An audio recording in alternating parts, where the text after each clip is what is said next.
Okay, so we have this population. This is the population we're starting with, okay? It's nice and normally distributed. It won't always be normally distributed, but this is the one we're beginning with. I'm going to take a sample of 5 out of this population, okay? So let's see. I can find my mouse. Okay, so it took 5 out of this, and this is the mean of that 5, like n equals 5 sample. Does that make sense? Okay. So we're going to do that again.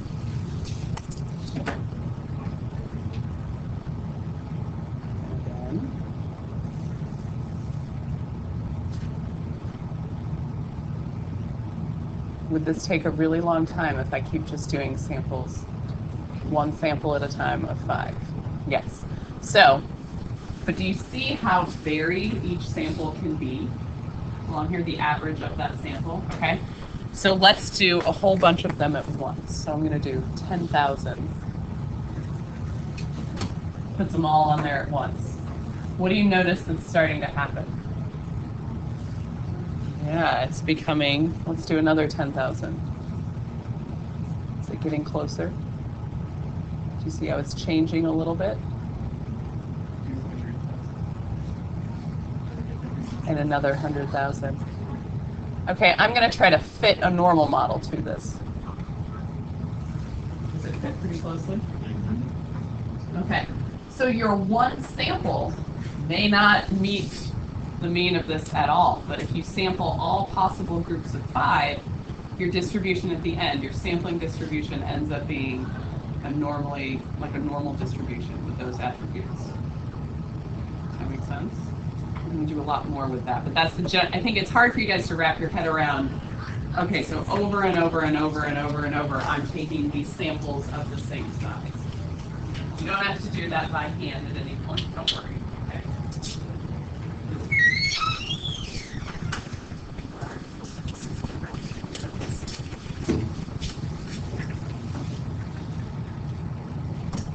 So this is just drawn out for you what I was showing you on that little example. Okay. So let's go ahead and turn the page. We're going to figure out how to solve the problem of our sample of plants. So the first thing you have to do is you have to decide if you have quantitative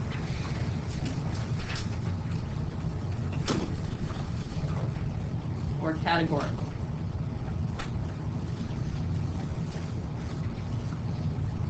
You have different formulas based on the type of data that you're looking at. Okay. We can talk about our center here. This is kind of small. What this is saying is the mu of x bar.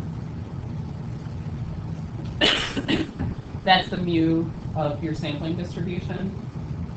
It equals the population mean, so it equals mu. Can you guys see that there?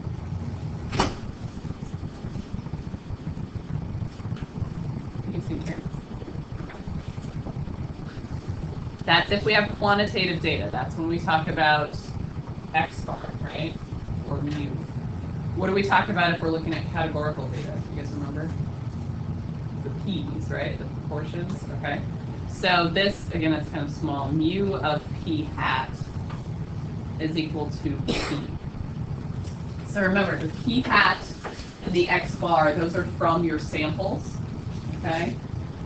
The p and the mu, those are from the population. So we're saying that the mu of your p hat is going to be the same as p of the actual population that you're given, okay? For our standard deviation, so again, I'll just rewrite this because it's kind of small. Sigma of x bar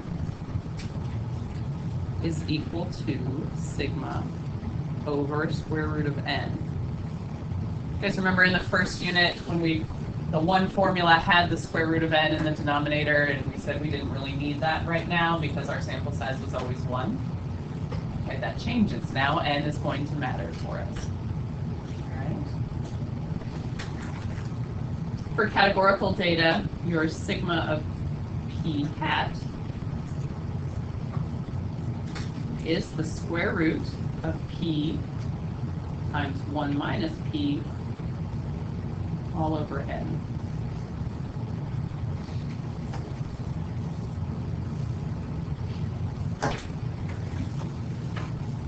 Okay. We're going to talk about later, if you don't actually know the standard deviation of your population, if you don't know sigma and you only know S, the standard deviation of your sample, you have to do a t distribution, but we're going to get into how that affects the shape of the graph later. Okay. All right, so then when is our sampling distribution normally distributed? So the little animation, when did it become, like when did it start to actually look like a normal graph? Yeah, after you sampled a lot, right? Okay. So that leads us to our central limit theorem. So we're going to squeeze it in here.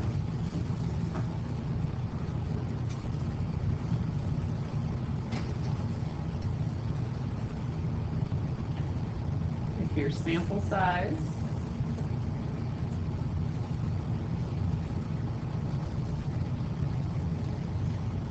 is large enough,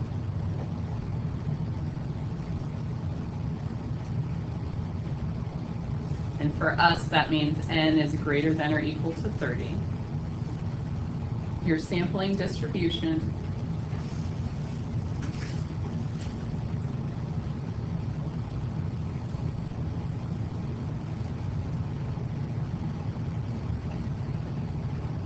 will be approximately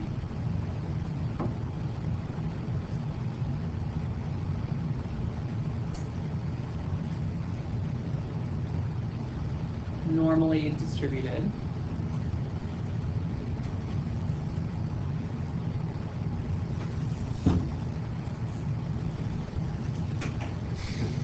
Regardless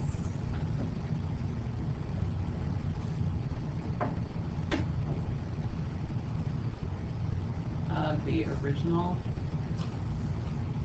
that's original population shape.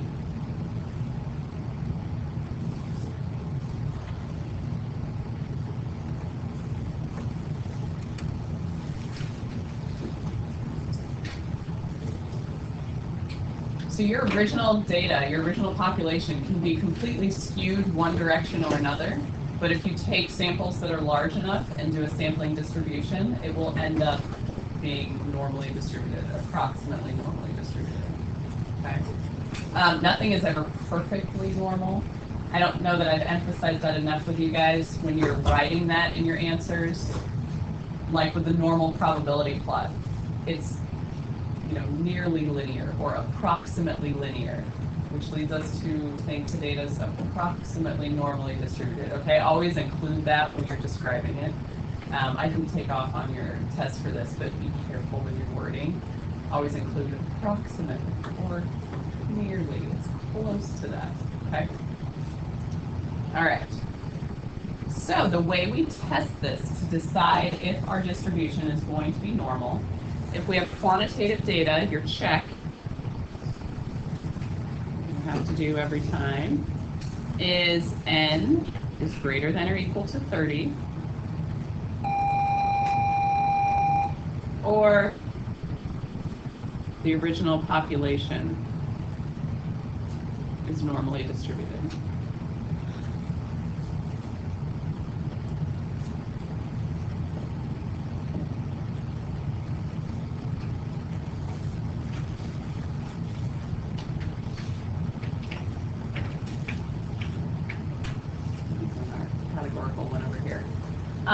For categorical, we have our proportion that we have to deal with. So the way you check for that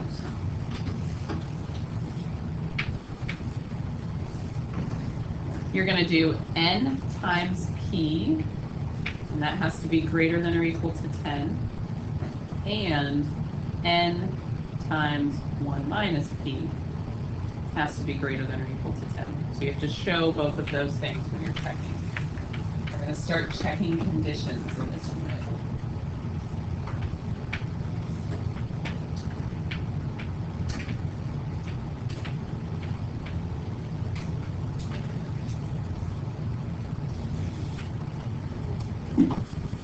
You want to make sure that sample size is large enough. The larger you get, the more closely you will be approaching the true mean. Okay, so you're always trying to find the truth, even though you're sampling. So let's try one so you can see how this works, okay? Right now you're just writing a lot of formulas, I know. All right, so back to our heights of students here. They tell us the population is normally distributed, mean of 66, standard deviation of 4. Okay, so we know all of that. Is this a sample means or a sample proportions problem? Means, right? Okay, everybody sees that as quantitative. Okay, so label it. Say I'm doing sample and then X bar. That's telling us sample means. Okay. What is my sample size? What's N? 10. Okay. The next thing we're going to do is check our conditions.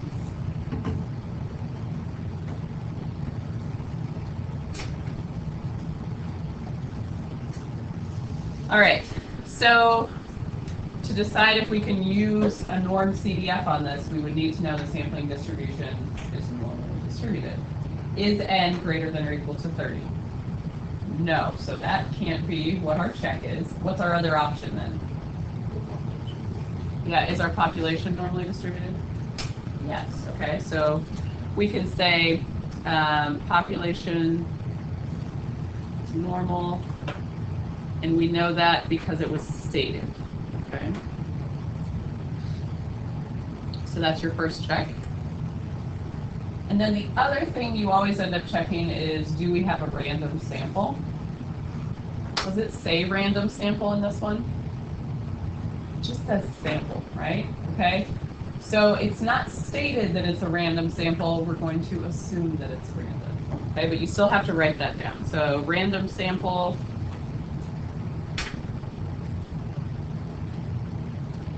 assumed. All right, so there's your second check. So now we can proceed with actually finding the likelihood of this happening with a sample of 10, okay? So we must make a picture. Our sampling distribution is going to be normally distributed. And we've got 66 right in the middle. 72 is somewhere over here, right? And we're looking to shade over there.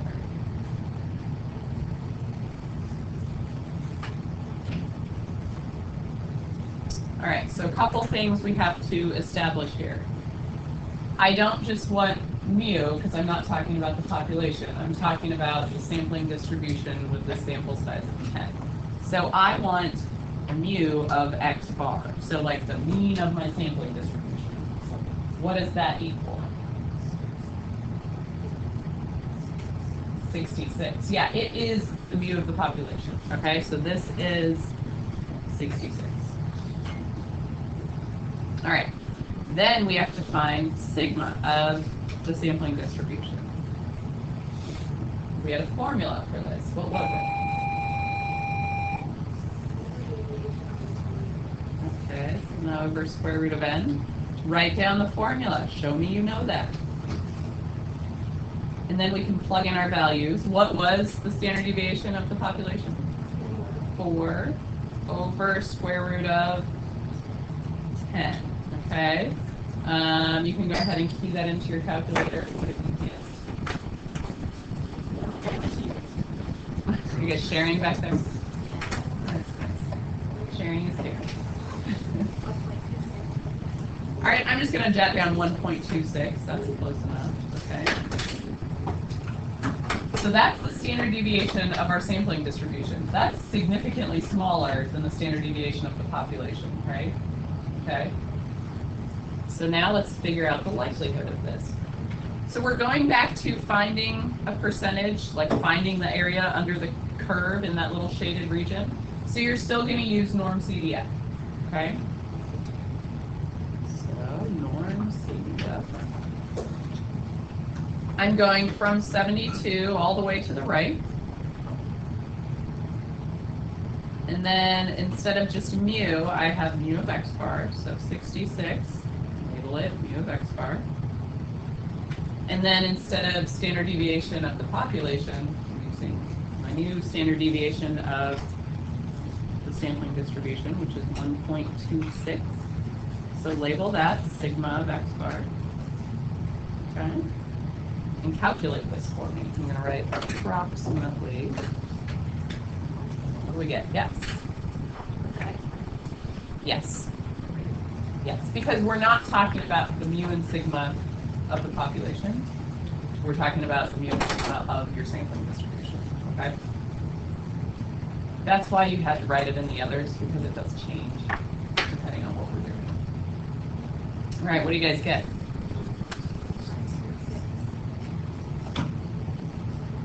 What? Is that all it said? Oh, times 10 to the negative. Okay, so what does that really mean? 0.000, like a whole lot of zeros before your 9. So, what do you think that means? What? Very low likelihood, like almost a 0% chance?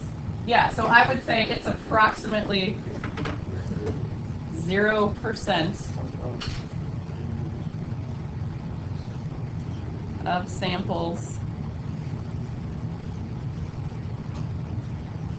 with n equal to 10 have a mean, so have x bar over 6 feet. So it's extremely unlikely that you would find a sample of a randomly selected sample of 10 students from the school that have an average height over 6 feet. Okay? Back to this. Let's see, where is it? Not that. That's not what you mean. Back to this. Do you guys see how the sampling distribution is a lot narrower than the original population? Okay, your standard deviation is smaller when you're doing a sampling distribution than it is in the original population. Okay? Seeing it together slowly. All right.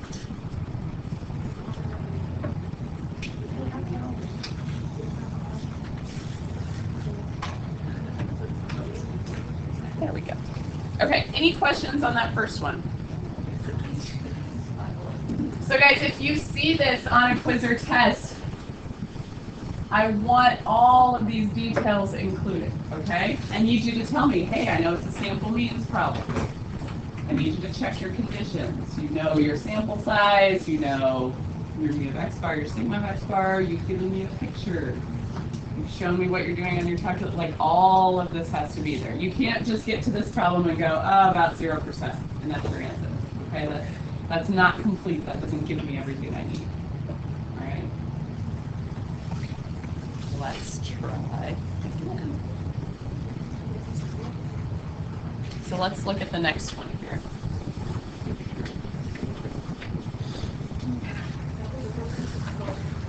According to the census here,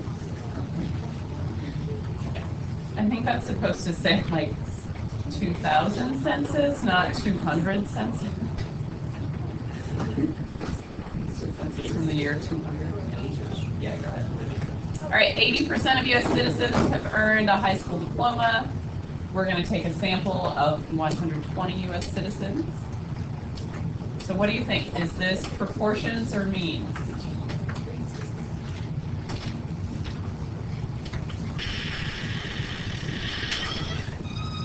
Am I looking at a p hat or a p here, or am I looking at a mu and an x bar? Yeah, proportion, 80%, 8 out of 10, that's a proportion, okay? So, tell me, I know this is a sample proportion, or a p hat problem, okay? All right, off to the side here, I'm gonna state some things that I know. What does n equal?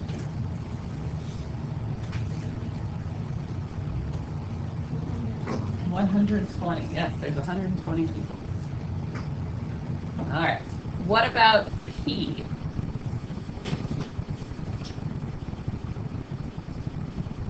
0.8. Okay? That's from the population, 80% have this high school diploma. Okay, so that is my P right there. All right, so we're going to find the mean and standard deviation of our sampling distribution. So what we need to look at are, you can make a sketch for me. Even though we're talking about proportions, the sampling distribution is normally distributed. What goes in the middle? 0.8. Okay. When you do proportions, your mu of p hat, it's equal to p. So in this case, it's equal to 0.8.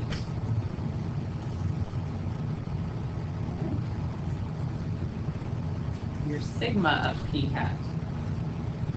We have a formula for that. What's the formula for sigma of p hat? Square root of what? P times 1 minus p all over n. So for us, that's going to be 0.8 times 0.2 all over 120.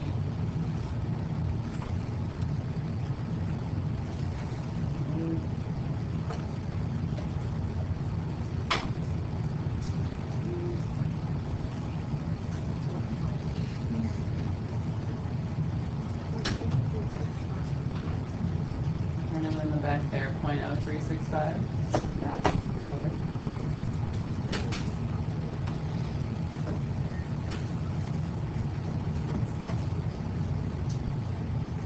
I'm okay with that. Okay, I did all of that, assuming that this is normally distributed. Do I know that? Should I have checked something first? Yes, okay, so that's what we're going to do in part B. Really, I should have done B before A. So what's the shape of our sampling distribution? Normal, how do we know? So let's talk about our checks here, our condition checks. Check conditions.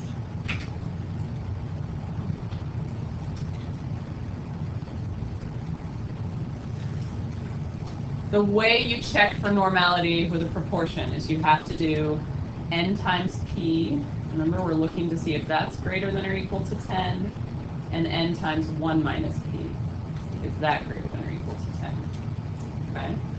So for our problem here, what's my n? Okay, so 120 times 0.8. What does that equal? 96. Is that greater than or equal to 10? Yes. Okay, off to a good start. Then I have to do 120 times 0.2.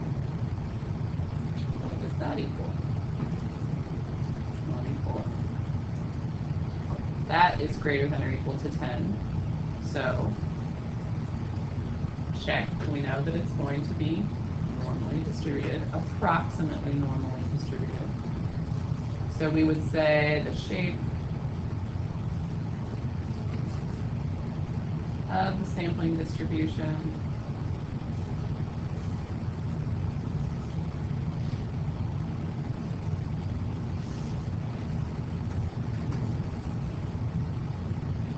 will be approximately normal.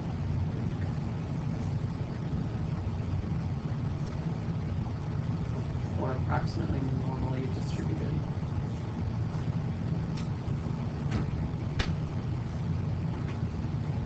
And how we know is the checking our conditions there for normality. What's the other condition we're supposed to check? Is it a random sample? What do you think? Is this a random sample? Does it say that it's random? Just a sample, so what are we going to say? Okay, because it has to be random, but you still need to state it. So, random sample assumed.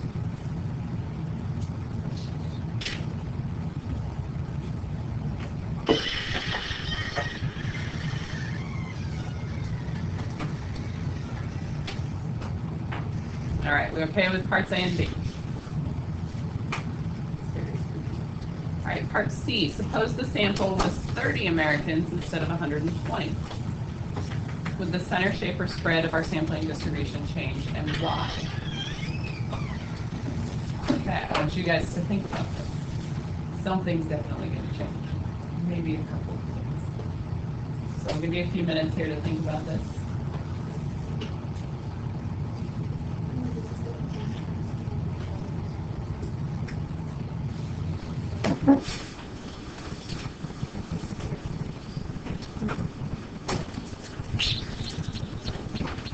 Talk to each other about it. Jot down what you think.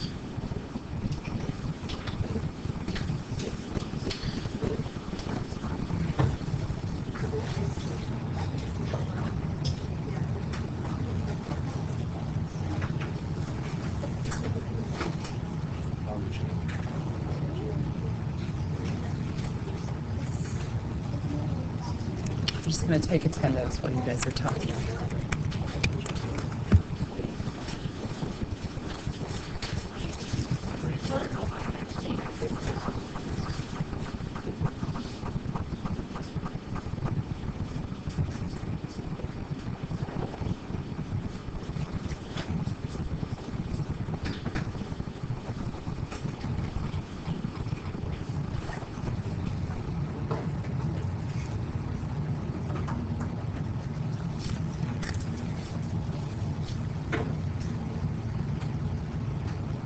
All right, so center, what do you think, guys? Mu of p hat, is it going to change? Nope, it's still 0.8, okay? That is not affected by the sample size. What about sigma p hat? Yeah, that's going to be different, right? So it's going to be 0.8 times 0.2 over 30 this time instead of over 120. So what is my new sigma p hat?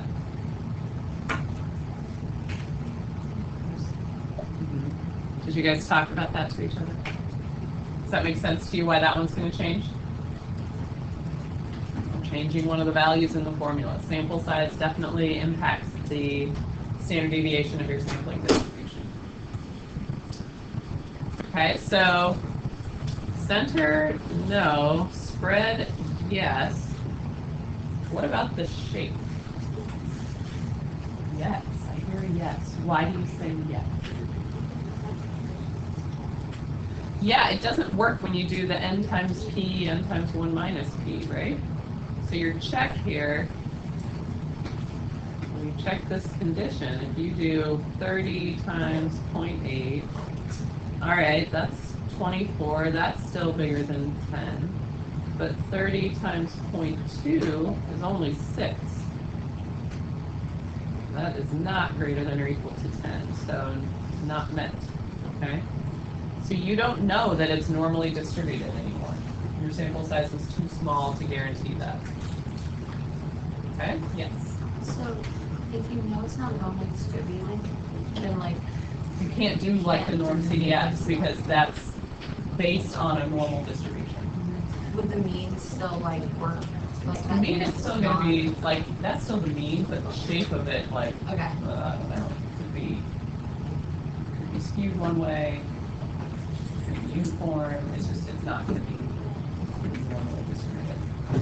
Which it makes sense, guys, right? To use norm CDF has to be normal, right? Okay, so remind yourself of that.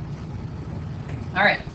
So let's do the next part. What's the probability that in a sample of 120 U.S. citizens, we're going back to the sample size of 120, that over 90% have a diploma? Okay, so conditions, we checked those up above, right? So check above. We were good with our conditions, right? All right, so let's make a picture.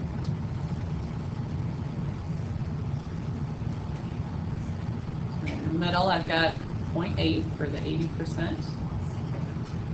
And we want to know what's the probability that over 90% have a diploma. So 90% is somewhere over here. Over 90 is there and above, right?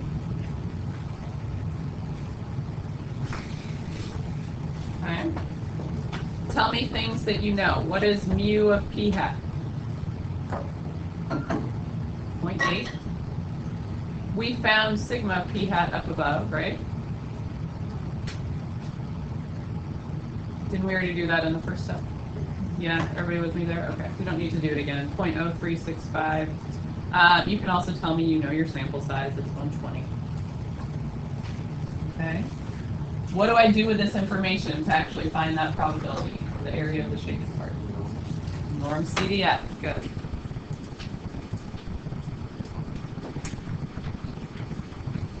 All right. So I'm starting at 0.9. Now, technically, you can go all the way to infinity, but where is this going to end if we're talking about? Yeah, so you could just go to 1 also, and that would make sense to me. So from 0.9 to 1. 0.8 was our mu of p hat. 0.0365. That is my sigma of p hat. All right, what do we get? Approximately, what do we get?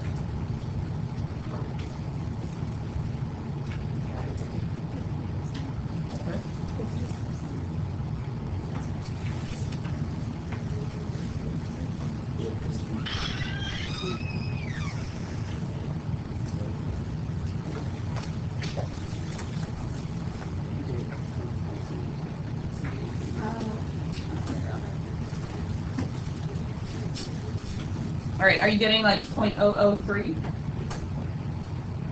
Around there? Okay, so what is that in percents? Yeah, that's less than 1%, right? Okay, it's 0.3%. You know, gotta pay attention to our investments. So I would say there is about a 0.3% chance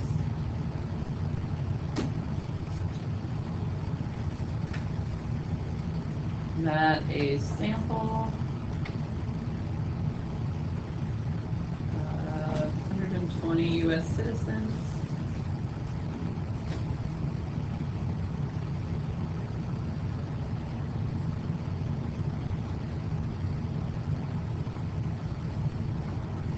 will have 90% or more with a diploma.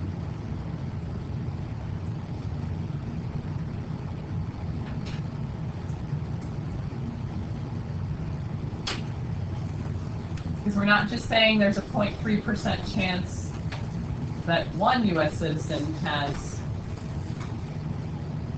the diploma. It's of this sample of 120 that 90% of those people would have a diploma. Okay? Yeah. All right. So you guys try. I don't know why it goes A, B, C, D, C, but try C that's after D here, okay? Work on this one for me.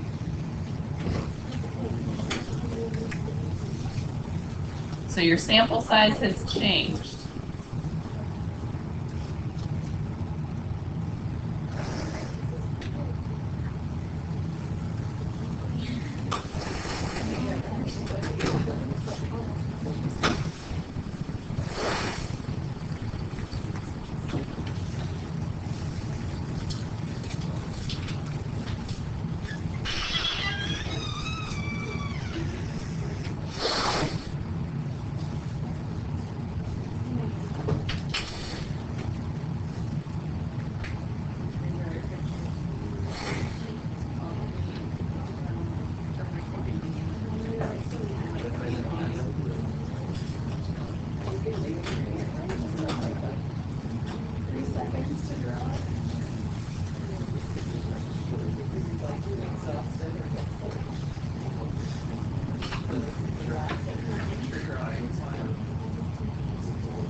Yeah,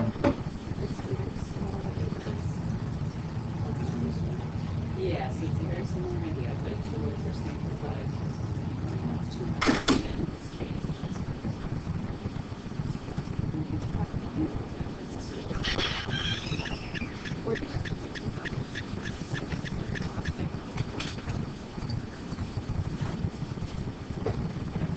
You're gonna have to go through this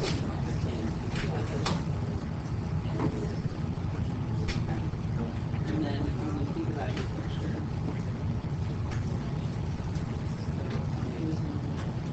we need to figure out what this means in percentage.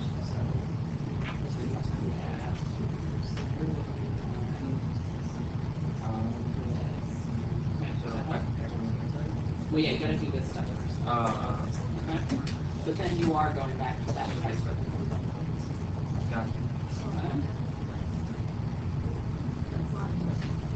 Are we doing okay with turning 150 into a proportion?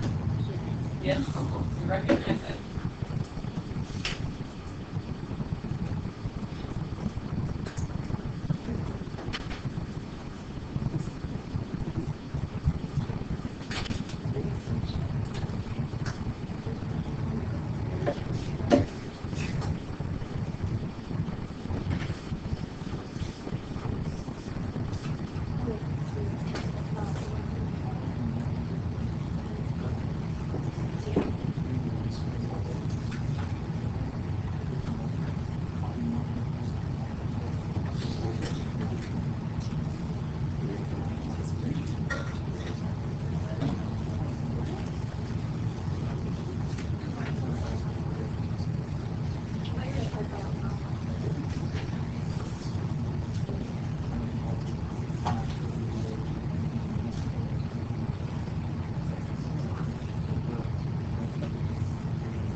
Well, so if it's 0.038, that's, if there's another zero.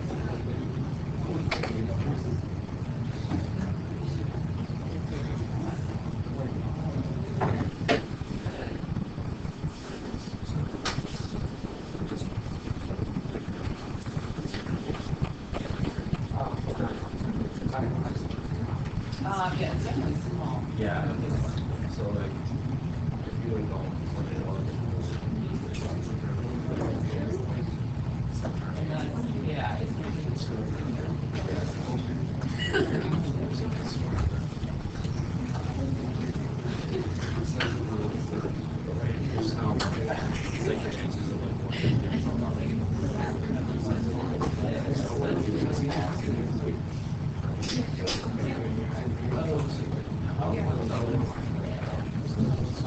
That makes it a little bit. But that's good that you questions you recognize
that makes sense. You're going like you're reading it from like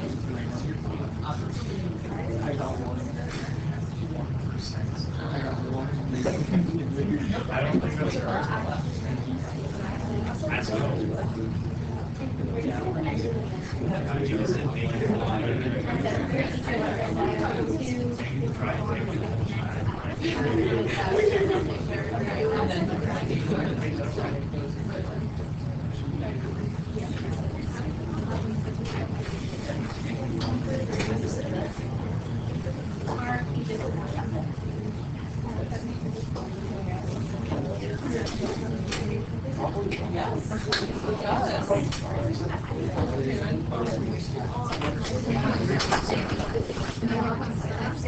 so like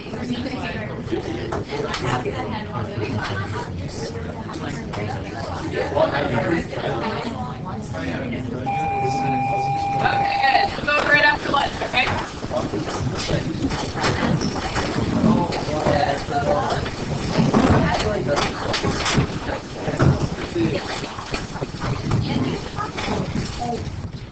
Okay. So I'm gonna make a sketch. 0.8 is in there. What am I talking about with this 150? Because I can't put 150 on this. Yeah, out of 200, so that's 0.75, right? Which is somewhere over here. And I want to know less than that, so that would be this side, right?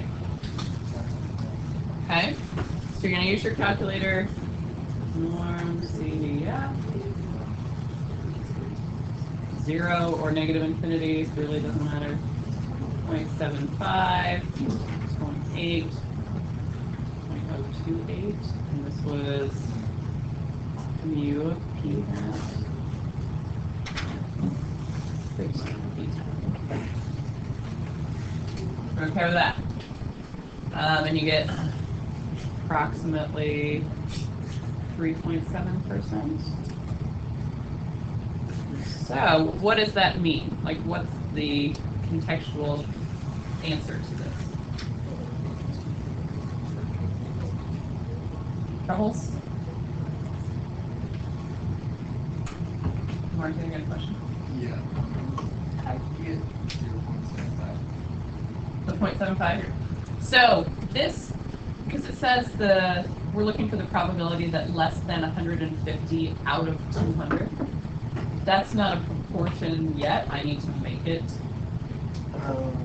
1, and then that's the value that I'm looking at. Okay. All right. So what does this mean contextually? What would you tell me? There's a 7% chance that from a sample of 200 US citizens, less than 150 will have a call. Perfect. Yes, that's exactly right. Okay. Did you guys hear him? Okay. Does that make sense how you write those conclusions?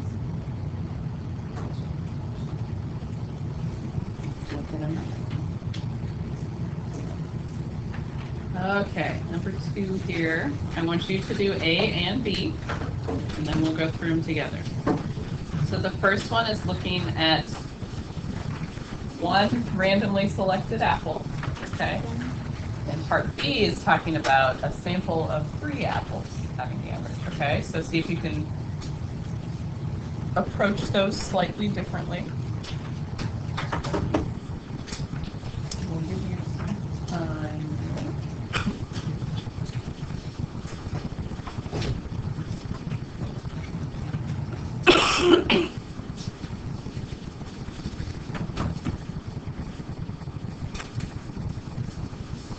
This is the last one we're going to do in our notes today, okay?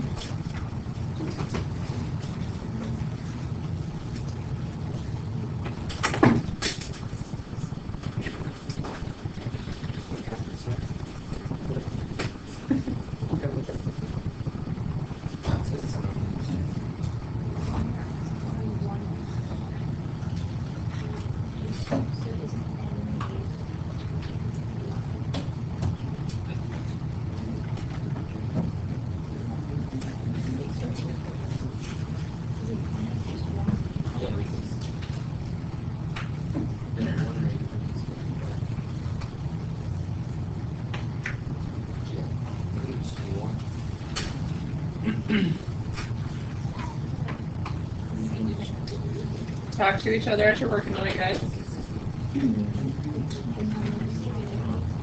Yeah, so the checklist.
All right, guys, I'll tell you test grades while you're working.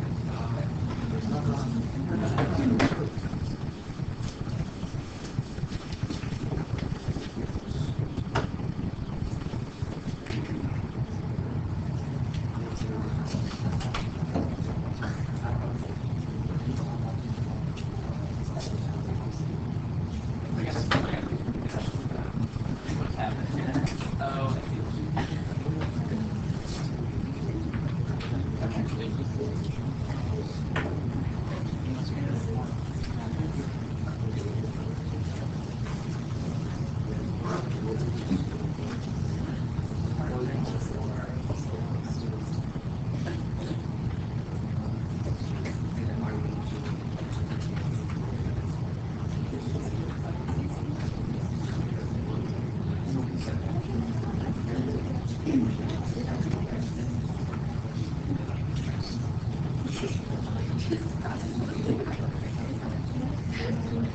Yes.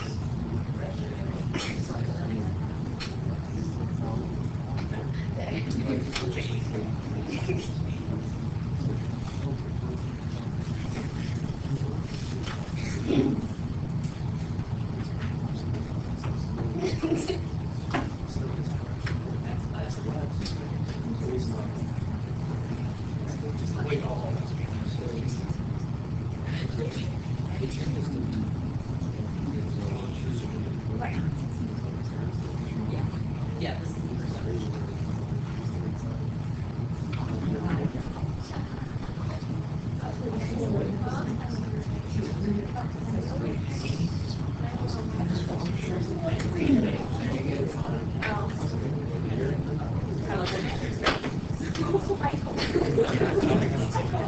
Yeah, and it's just the sample size that is changed. So N is not changed. So the standard deviation. Standard deviation.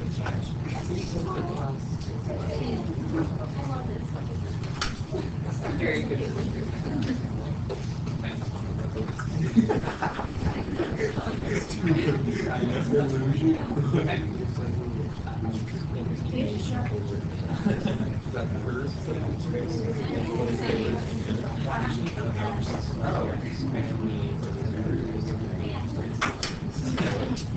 there a way to draw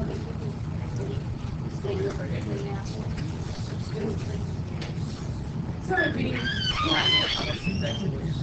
for that, you just have a different.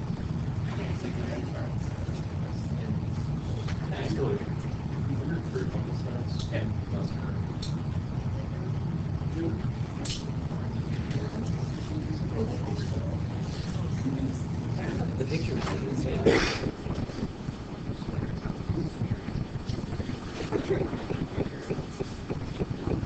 We get these to get their scores.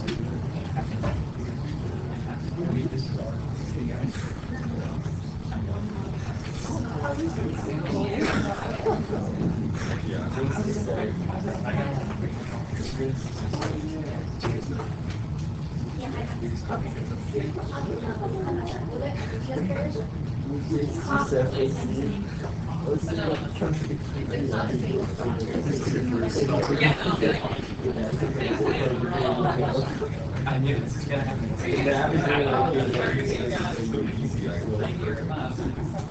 Matt. He jinxed himself. He jinxed himself. I was thinking, you gotta keep feeling confident.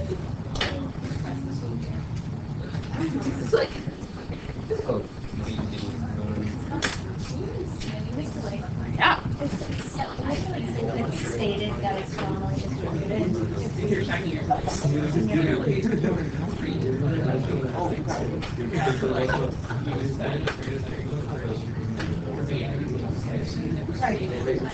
like population. And don't forget to check your conditions on these.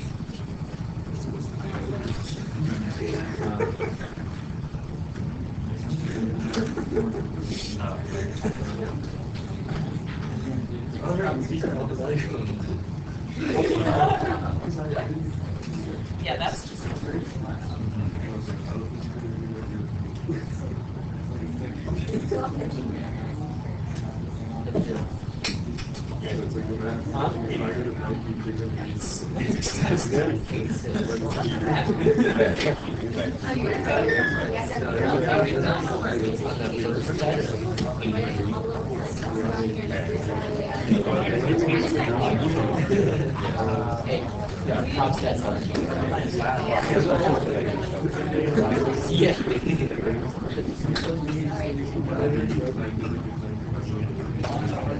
Oh yeah, oh yeah. Actually, when I bought it, it was not crazy, but I was just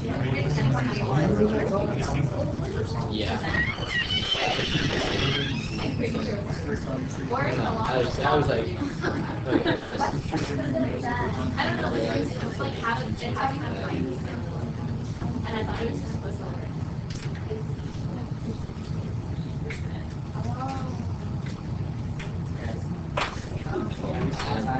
So how are you? Stop finding those classes are like 5 years ago. They're 5 years ago.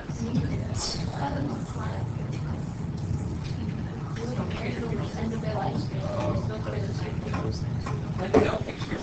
I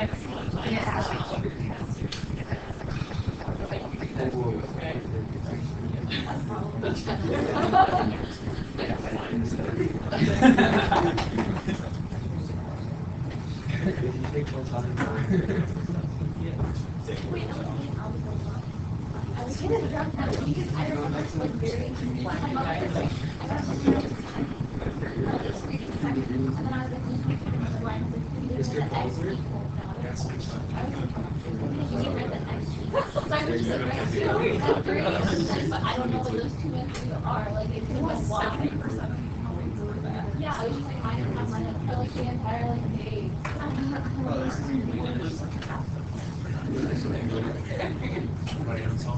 Yeah. And then she was like, just and I did. So clearly it was. Really bad. Really bad.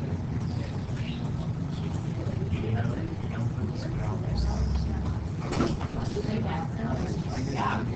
Come and it.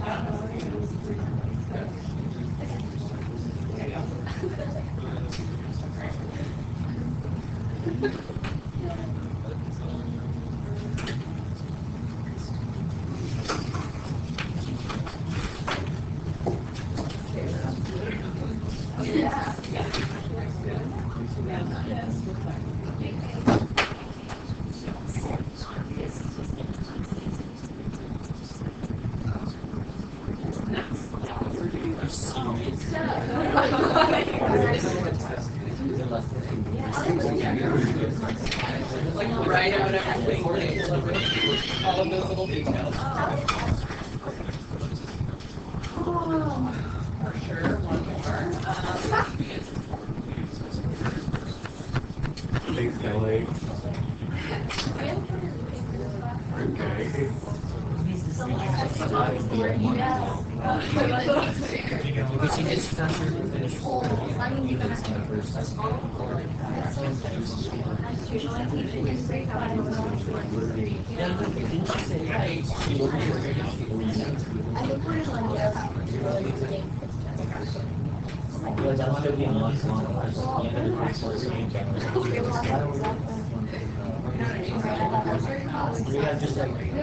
Columbus Day. But I guess it's because of the classes that, like, because of her block days that there's a whole week that she's I actually just said that. Yeah.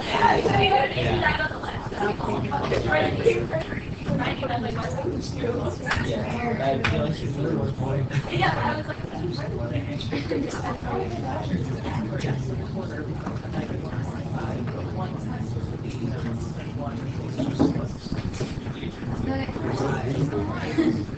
This guy was happening in one day.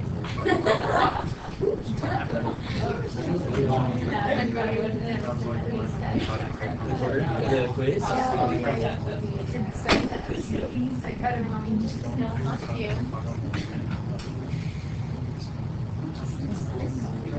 Yeah. Okay.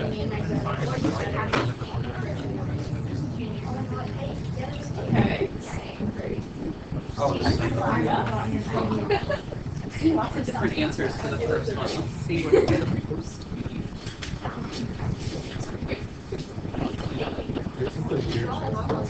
It's like the one you have what if you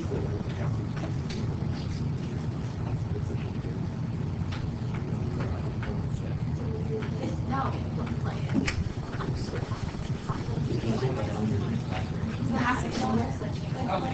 I got Oh, really? Yeah. Oh, I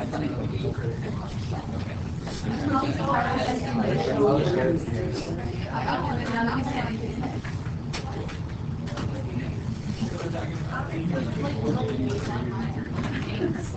You're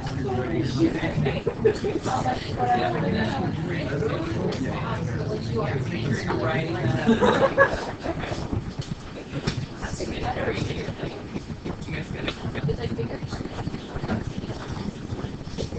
Question states that it's randomly selected.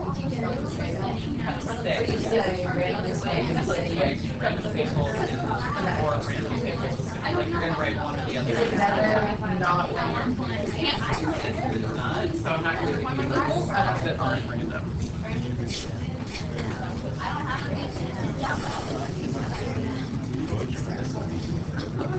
I only know.